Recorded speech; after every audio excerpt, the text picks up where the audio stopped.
You're listening to the Crowdfunding Nerds Podcast, a podcast that will help you succeed before, during, and after your crowdfunding event. And now, here is your host, Andrew Lowen. Hey everyone, SEO Wizard Rick here. We took over the podcast this week and shoved Andrew out the door because we got tired of listening to him, and hopefully he doesn't hear this. No, the real reason he's out for the week... Yeah, he's currently locked up in the closet, gagged, so tied up. So I have taken over because that's what I do. And with me today is Sexy Irish Sean. Say hello, Sexy Irish Sean. Hello, Sexy Irish Sean. And we got Ryan. We don't have a title for you yet, so you're just, I guess, Ryan, unless you got something. Ryan the new guy. Ryan the new guy. All right, Sexy Irish Sean and Ryan the new guy. In fact, Ryan is so new that we've decided to talk to him, bring him on the podcast and talk to him today. I guess we should just start off with Ryan, who you are, what you've been doing, and how did you get into Next Level Web, I guess? So I kind of got into this because I was actually designing my own board game, and I ended up having to teach myself everything because I was doing all the hats. I was doing the design, the art, the marketing, and thankfully I knew a fellow named Andrew who is currently in the broom closet apparently, and quiet, Andrew, it's my time to talk. So he ended up reaching out and offering his services with Next Level Web, and I was trying to get my game called Backwoods off the ground. It's a cooperative adventure board game set in the 1830s on a failed expedition in the Rocky Mountains. But I needed some help getting the word out. I was just doing our organic marketing on Facebook, making posts in board game groups and whatnot, but that only goes so far. So he helped me to set up a bunch of Facebook ads, and it really paid off. Ended up getting funded on Kickstarter, about 230% over the goal. Yeah, that's pretty much how things started. And then from there, he noticed that I enjoy graphic designing and making Facebook ads, and he's like, well, why don't you just come do that for my company? So here I am. Here you are. How do you think that your experience as a client of ours, but also as someone who's been on Kickstarter, how can that help other people who come in avail of the similar service? What kind of inside knowledge do you have that you be helpful? Yeah, certainly. I mean, having Next Level in my corner to take some of the burden off, when a lot of indie creators that are doing their first board game projects, it's terrifying, it's overwhelming, it's a marathon as soon as you hit launch on the Kickstarter, and it's just a gauntlet of things that come at you, just tons of messages and emails to respond to, and engagement and marketing and reaching out. And so to have Next Level Web take on the Facebook and Instagram ads for me was a big relief, because it allowed me to really just focus the rest of my time on what I needed to attend to, which was like 10 other things all happening at once. A lot of work to do, a lot of connections that you need to leverage, and it's good to have people in your corner. So don't be like me. Don't be an indie developer who decides to just try to be the head of a business, and I had to form an LLC and report quarterly income, and doing marketing on my own, except for when thankfully Next Level kicked in and really brought it to the next level, you could say. Yeah. And oh boy, we got puns all day. Yeah, so don't try to bite it all off. If you can team up with people and hire freelancers, whatever you got to do, don't try to do your own art and your own design and your own marketing. It's not going to be fun. Now, for those of people out there who are not familiar with the process, so you got your company in China that's creating and producing the game and shipping it over. What happens after that? Pretty much it's going to be customer service. It's going to be a lot of making sure that the clients receive their product and that they're happy with that product. And if there's anything that I need to do to accommodate them, if a box arrived damaged or something like that, that I've got to be able to be there to pick up the pieces and replace those parts, or anything that will keep those customers satisfied, because or as we like to say, fans. But yeah, certainly. I mean, these are people. These are fellow gamers, and I want them to have a good experience with the product, and just enjoy the game. And can't really enjoy it if it didn't fulfill properly, or if there's issues on their end that I need to take care of. So that's kind of what I'm going to be looking at post fulfillment. And when it comes to manufacturers, Ryan, where do you even start? How did you even find the manufacturer that you finally went with? Did you look at a couple? Like, where was the first place you went to? How did you find all that information from? Like, obviously knowing nothing, this being your first project. Pretty much just being a member of some outstanding board game design and production groups on Facebook. They're a fantastic resource, and I'm sure that you guys have covered that at length in previous episodes. It really rings true for me. I was able to connect with and engage with a community of designers and people who have gone through the production process in every phase before, and they really were able to give me a lot of good pointers. They referred me to a list of manufacturers that kind of had rankings and reviews, strong points, weak points, that I was able to go through that document and kind of narrow it down. And actually, there's a bit of trial and error with this. At first, I was going with a different manufacturer who I won't name for I don't know, respect's sake. But they were good. They were fine, but they were a little overwhelmed, and they're also very reputable. But they had a lot of clients, and you know, waiting for them to reply to an email that took 3 weeks or something like that, it was going to push my deadlines way too far back, and so they kind of just ended up deciding that they couldn't do it for me. So I ended up having to have a plan B. And the plan B ended up having a much better price at a comparable quality than my first plan. So sometimes things just fall into place. But yeah, it can be Great. rocky. And then because a lot of these manufacturers are based in China, I assume that they have, European and US representatives that you contact and you sort of liaise through them. Is that correct? 不用，我会说中文，所以我不用。嗯，我 you have to learn Mandarin. That's what you got to do. Oh, 对。No, yeah, it's definitely helpful if you have someone who can interface with you that knows English or whatever language. If you're speaking German or whatever it is, I don't know about that part of it because I'm from America and we speak American. They had a really good representative at both companies that I experienced at both manufacturers, and they were able to interface with me well in a way that was communicable. There's always some language barrier, though. I mean, it's their second language, and thankfully didn't have to rely on my Chinese. I get about 6 sentences in, and then it's Ting Budong, which means I don't understand. My wife's Chinese, so there's that. Are they directly shipping on your behalf to your backers? No, actually, I'm going to be using a fulfillment service called D6 Publisher Resources.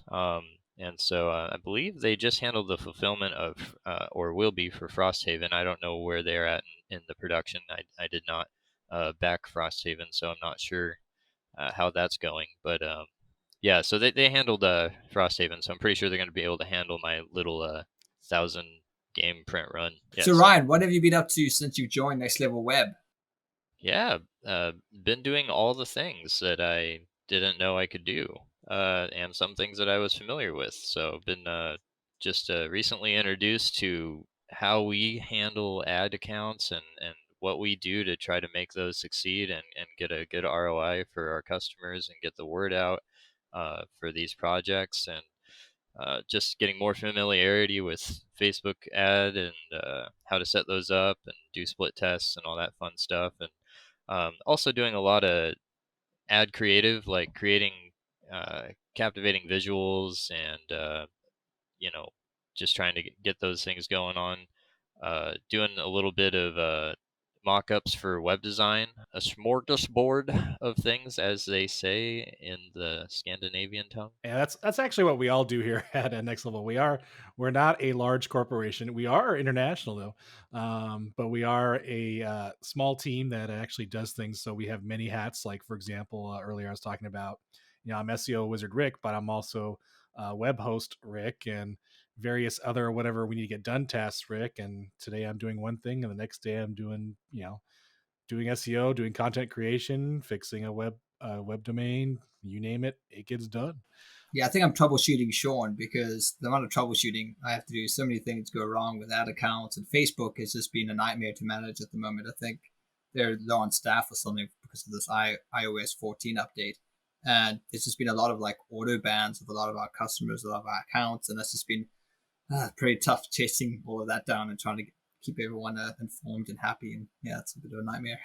Yeah, I was laughing because someone posted like a picture of a cow It was like a cow grazing on grass, and the picture got auto banned for having explicit content. Yeah. There was an article done by the BBC. We'll put it in the show notes. Where was that? I think I linked it today. Yeah, overtly sexual cow blocked out his Yep. Facebook ad. Whoa! There's a bunch. What? There's I mean, were the udders in the shot, or? No, I don't think so. It's the cow's sort of like facing the camera. It's got so its head basically down. it's a photographer from England, and he's just like uploaded pictures of ads of, I guess, photos he's selling, and one was like cows in a field, and others were, the English cricket team huddling over, and it was flagged as being too sexy. And it's basically Facebook's algorithm just auto banning or misrepresenting things, and that happens all the time. Like currently, right now, my Facebook account is banned, it's just deactivated. I don't know what happened. I just can't log in. It goes to a 505 whenever I try to log in. So I do have a second account that I use, so I'm using that, but it's very annoying because I can't talk to people on Facebook Messenger. So I'm gonna have to just try to contact them on email and say, hey, I'm not available on Facebook anymore. The issue right now with social media is that it's almost like they automatically pull the trigger and then manually track back. So like it's at such a high level right now because of what's going on around the world that it's like, oh, trigger, gone, gone. And then someone has to manually review it, and they're short staffed or they have issues with their staff. And then you have to wait like weeks before they go, oh yeah, it's just a cow. And it shouldn't be happening like that, but it is, and that's causing a lot of issues. Yeah, I want to apologize in advance to our listeners as well, because I'm looking at these two handsome fellows here that are also on the podcast with me. They've got like these studio level, radio station mics, and I'm using one from 1998 that's attached to my headset. So sorry about that. Yeah, it looks like you should be playing Quake. Maybe I am alt-tabbed. I've got dual monitors set up, bro. Quad damage. And you look like an airplane pilot. When do you think are you gonna do Kickstarter again? Is that the plan, or where are you going next? Yeah, I'm planning on following up with Kickstarter, just because if I could be successful as a first-time creator and enough people were brave enough to trust me with this product, and hopefully once they get it in their hands, they're happy with it, then I figure I'm just gonna follow up and build on that momentum. And hopefully have some fans made along the way from the previous endeavor with Backwoods. And so it's a little bit hard when you're switching up gears, though, like with the board game market, because this is going to be a totally different genre of game. This is going to be turn-based strategy war game versus a cooperative adventure game. So I don't know how much carryover I'll actually have from my previous clientele on this new product. And for that reason, I might actually get put on the back burner, and I might just make a sequel to Backwoods. I'm going to have to test the market and see how that's going. But yeah, plan is to stick with Kickstarter. I know GameFound is definitely getting off the ground and flying now with numerous projects that are going their direction for crowdfunding, and it seems like that could be a good alternative. I use GameFound actually for my post campaign client for backers to use to put in their shipping information and take care of shipping. So I am familiar with it. How did you find that experience? Was that quite laborious getting that set up?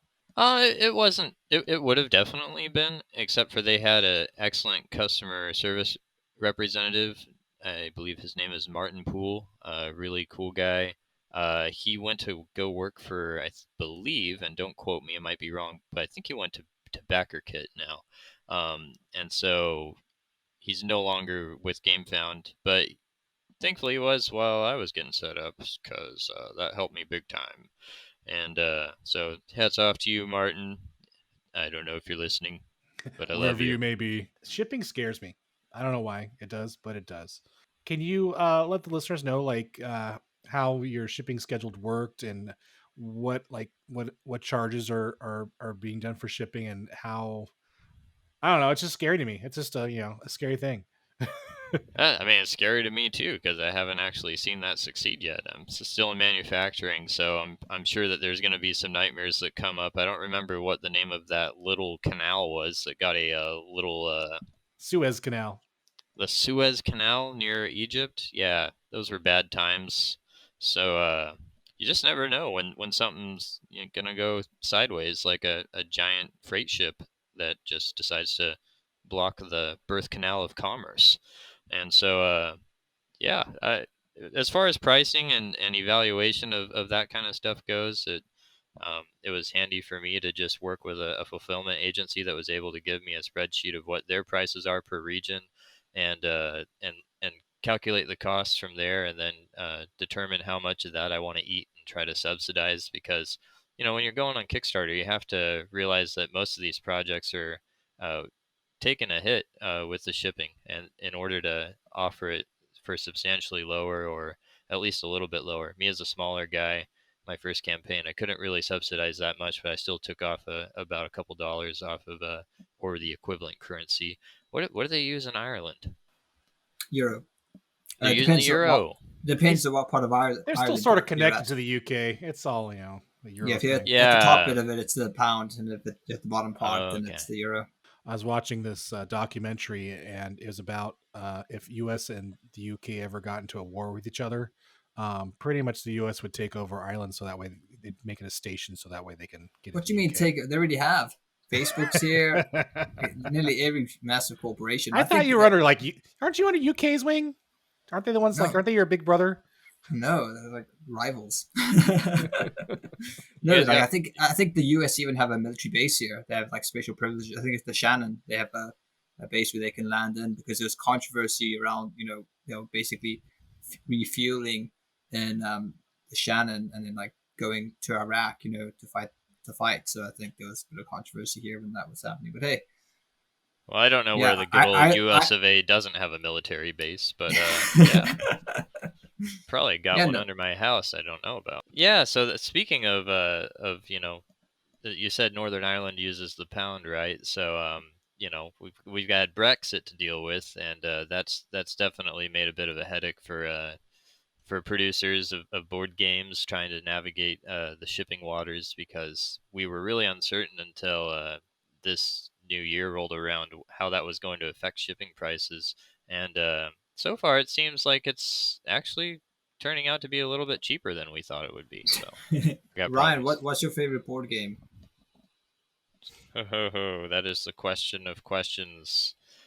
There's actually one called Ascending Empires that only a few people may have heard of. It is a sci-fi themed dexterity strategy game. Yeah. Okay. And no one heard about that? Ascending Empires. Sounds like a video game to me. Now.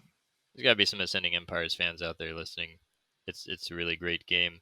Oh, you've got like tech trees that you can level up in to kind of refine your strategy, but yeah, you're literally flicking these ships across the map, and then you've got like these distance markers, and if you're within a certain distance from another enemy ship, you can blast them into smithereens, but you don't want to flick too hard, because if you collide both of your ships, then they both get taken out. And you can flick your ship to like these planet tiles, I want to say, but they're actually quite thick, like hockey pucks, kind of. And you flip them over and reveal what kind of planet it is. And depending on what kind of planet it is, you get different resources to raise your tech tree and colonize. And you're just trying to take over the map and destroy armadas of spacecrafts. Yeah, I see it here on Board Game Geeks. That's pretty interesting. So when you say flick, do you really mean like physically flicking your ship? Yeah, you flick these little ship cubes that are like mini hockey pucks versus the planet ones, which are like larger hockey puck size. And yeah, it's old school, so you're peeling the stickers off the sticker sheet, getting them lined up with your OCD on those little circle pucks, and flicking them across the galaxy for conquest. So for all you listeners out there, board games can promote physical health. Just so you know, that flicking motion, man, that takes practice. With your Kickstarter, was there any like major issue or mistake you had, and something that you wish that others wouldn't have, and maybe some words of wisdom about that? Just start promoting as soon as possible. I mean, I was sitting on this thing while it was in development stages for a couple of years before I really even got on Facebook and started promoting it, because I just was caught up in other things and didn't realize the importance of really kind of building a community around your game and showing the process. People love to see the process. They love to see your dumb sketchbook and the pictures you take from it and how it ends up becoming, a polished product with awesome art at the end. And so just throw whatever you've got out there as soon as possible and start building a community and a following. There's so many great Facebook board game groups that I've really, befriended a lot of people on, not trying to push my game necessarily, but just to be part of the community and being excited to share, a new game, even if it was my own or somebody else's. And so being plugged into those is really not only essential for your game success, but also just fun in general. And so start doing that as early as possible. The other piece of advice would be, like I said before, don't do it all yourself. It's a terrible idea. Yeah, don't do it. It's too much to do. Try to find some friends who might have some skills or some people in the community who maybe have hidden talents or that actually are in the industry, and leverage your connections or just hire some freelancers, whatever you got to do. I mean, Andrew, for example, on his awesome Angels versus Demons game of Deliverance, he's got a killer artist. I don't know where he found this guy, but I have a feeling if Andrew was doing the art himself, well, I don't know. How would that turn out, Andrew? There we go. But yeah, in fact, we were talking about me just making a board game real quick, and I was like stick figures all the way, man. So we'll see how that goes. We're gonna do a project where I'm just gonna like make the worst selling board game on Kickstarter. Like I'm just gonna like do everything wrong and see what happens. And I figured that'd be like a great project for our listeners to experience. But you did start developing an RPG, did you? I have an online RPG, but yeah, text-based RPG. But board game wise, I've actually been working on a Mafia board game. So that's in the works. I don't want to mess that one up though, because that's sort of like my little baby right now. So, but I'll find something else so we can to mess up on Kickstarter. Yeah, and I actually did have people give me that advice, and I think that sound is do something that maybe is a side project, a card game, something quick that might not actually be your primary interest on Kickstarter, and put it out there first just so you can familiarize yourself with the process, whether it's just trying to fund a poster or a sticker sheet or whatever it is, just to get some teeth in the game and get some experience on the ground there, because there's just so many facets to Kickstarter that if you're new going into it, it's really pretty overwhelming at first. So how's your wife finding the States? Is she finding it a bit of a culture shock? I thought she was gonna have like major culture shock and be crying about missing her family and not being able to eat chow mein. Yeah, that's not chow mein, it's chow mein, y'all. But yeah, chow mein, chow mi fan, fried rice, a lot of good dishes over there. I actually think I miss the food more than she does. Ni hao, Shindi. Oh wow, look at you. Yeah, but I mean, wow, I still have not taken her to an American Chinese restaurant yet because I just don't want to embarrass them. Panda Express. Oh yeah, let's go through Panda Express, babe. I got just a thing to cure your homesick blues. General Tso's. Let's go. She's a trooper. She's she loves new experiences. She loves meeting new people, and so she's just been riding the wave. She's been doing great. I mean, me about 9 months in, I lived over there for 2 years, and about 9 months in, every year I would just kind of get hit with a wave of like, I need waffle fries. How long have you been working for Next Level Web? Because I have no idea. Yeah, been working here for almost a month now. A whole month. Woo! Wow, time flies. Nice to finally meet you in person, kind of virtually, Rick. The first time I've heard your sweet voice. Apparently, our businesses, our parts of the business don't interact. Yeah, I'm only called when there's a problem. Well, yeah, the entire website went down. Okay. Or post the podcast to Podbean. We'll have to abduct Andrew more often so I can guest appear on the podcast, and that's the only interaction I'm going to have with you, Rick. Yeah, it might be. I mean, well, my hats change, and your hats will probably change, and You never know. We, like I said, we're not a large corporation. We're a small business, so we do whatever we need to do to get things done. Um, Mm. you know, whether it's building websites, designing, SEO, Kickstarter, Facebook, you name it, we do it. It's Oh there. yeah. So maybe Rick, can you tell us some of the skills you acquired since being Next Level Web? Skills? You're supposed to have skills for this job? I thought I got hired for my good bald head. He's like one of those D&D bards. He just puts all his points in charisma and somehow gets the job. Gets the job done. Yeah. I've learned a lot of creative skills. Since we're a small business, we may or may not have like the tools that larger corporations have. So then all of a sudden I'll get like this thing. He's like, okay, we have this square hole and a round cube that needs to go in it. And you're like, okay. And then we figure out how to get it done. Most of the skills I've carried over from my personal and my other businesses.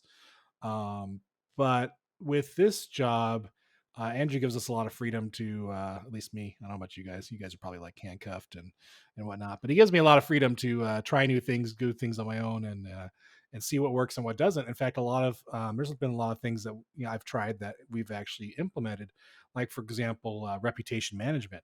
A lot of companies are concerned about reputation management these days because they're someone may not like what they offer or who they are, and all of a sudden pop up all these bad reviews on Yelp and Facebook and Google and whatnot. And we didn't. So you have find those people and you threaten them. Is that what you do? Yeah.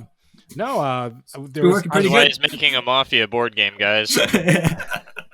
no, but we had a lot of clients concerned about that. But at the time we didn't have services for that. So I did some research and figured some things out and figured out how to make them nice and happy and get great reviews. And now we have a reputation management system that we have for our clients, and it works out very well for those that use the system. I was happy once. I am happy to join you guys though on this podcast. And Ryan, do you have any sort of aspirations or things you want to pick up whilst you're here? Skills, man. Yeah, interweb skills. No, honestly, I would definitely like to just learn a little bit more about Facebook ad targeting because it's such a broad spectrum of things you can experiment with, and sometimes it works great, and sometimes it's just feels like a total roll of the dice, and it's always changing. So it's kind of interesting, like you were mentioning with the new iOS updates that are going to impact Facebook ad performance and stuff like that. So it's pretty fun to try to figure out what works and what doesn't work, and it's yeah. I also love the organic marketing. If I could pick up some more tips about how to reach out organically, I honestly think that's the most effective method as far as your ROI, because the ROI is like zero as far as your investment goes, and you're getting a lot in return for it. And I just enjoy the community interactions that I have with people, and I think Andrew's done a really good job with his Deliverance Insiders group on Facebook. So just fun to be a sponge right now and watch you pros go at it and take a lot of notes. Got notes right here. Notes for days. You can't see that on the podcast, but I'm holding up a sheet of notes that I've learned from these guys. It's touching, really. I think what I heard from all that was we need SEO Rick to do a podcast on organic SEO with crowdfunding. Is that what I heard? That's exactly what I said. I think we're gonna have to do it. I think before we go, we have to all do our best Andrew Lowen impersonation. Hey guys, buy my Deliverance t-shirt. It's got cool angel art on it. I really like Jamie Stegmaier. I hope he comes on this podcast one day because Jamie Stegmaier is awesome. I'd just like to add to that a little bit. Totally awesome Deliverance. And that's all the time we have for this week's episode of Crowdfunding Nerds.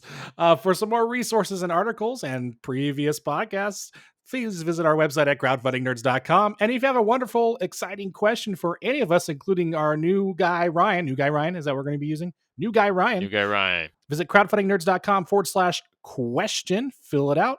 And if your question is like awesomeness, we will include it in one of our future podcasts. But if not, we'll still respond to you and let you know how good or bad you are. And, and that's all I have for this week. Thank you, nerds. Adios. Stay nerdy. Peace out. Peace. Live long and prosper.